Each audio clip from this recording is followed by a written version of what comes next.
បាទតោះមករៀនភាសាអង់គ្លេសជាមួយខ្ញុំនៅក្នុងថ្ងៃនេះនៅក្នុងវីដេអូនេះគឺយើងនិយាយពីប្រភេទប្រយោគមួយបែបទៀតដែលតម្រូវឲ្យមានធាតុផ្សំចំនួន5អញ្ចឹងណាអញ្ចឹងធាតុផ្សំទី1គឺយើងមាន subject ជាប្រធានយើងមាន verb ជាកិរិយាសព្ទហើយយើងមាន do នេះគឺ direct object បានន័យថាជាកម្មបត្តិផ្ទាល់ពាក្យថា direct បានន័យថាផ្ទាល់ហើយរួចមកយើងត្រូវពិចារណាអំពីថាតើយើងគួរប្រើ preposition to ឬក៏យើងប្រើ preposition for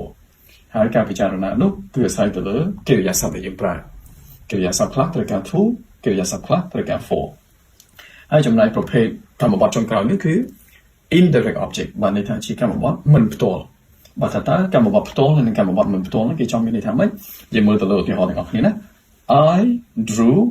a picture for him បាន drew នេះគឺមកពីពាក្យថា draw មែនទេគូបាទអញ្ចឹងខ្ញុំគូហើយខ្ញុំគូអីបាទគឺខ្ញុំធ្វើសកម្មភាពគូនឹងទៅលើ a picture គឺខ្ញុំគូរូប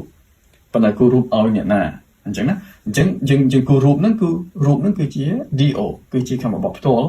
ដែលរងអំពើផ្ទាល់ពីកិរិយាសព្ទ drew ឬក៏ draw អញ្ចឹងណាបាទអញ្ចឹងឲ្យអ្នកណាហ្នឹងគឺជាកម្មបត្តិមិនផ្ទាល់ទេបាទអញ្ចឹង who ហ្នឹង him ហ្នឹងគឺជាកម្មបត្តិមិនផ្ទាល់អញ្ចឹងណាអូខេបាទអញ្ចឹងមួយ do មួយ io ណាអូខេអញ្ចឹងលេខ2 we got a gift for you បាទអញ្ចឹង got ហ្នឹងគឺ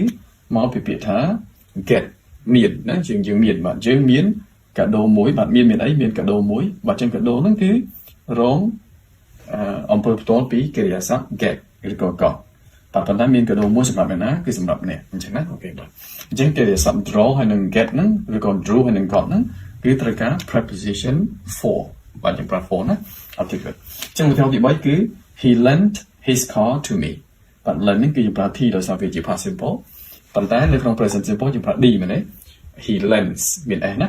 d ហើយនឹង s បាទអូខេបាទអញ្ចឹងគឺគាត់ឲ្យខ្ចីប៉ុន្តែឲ្យគេខ្ចីគឺឲ្យឡានរបស់គាត់នឹងខ្ចីមកឲ្យណាមកឲ្យខ្ញុំអញ្ចឹងខ្ញុំនេះគឺជា indirect object បាទអូខេអញ្ចឹង lend ហ្នឹងគេឲ្យយើងប្រើជាមួយនឹង to preposition to ណា she described បាទ describe អីគេបាទរៀបរាប់អីគេរៀបរាប់អំពីបន្ទប់របស់នាងបាទអញ្ចឹងបន្ទប់របស់នាងហ្នឹងហើយគឺជាកម្មបត្តិផ្ទាល់ដែលរង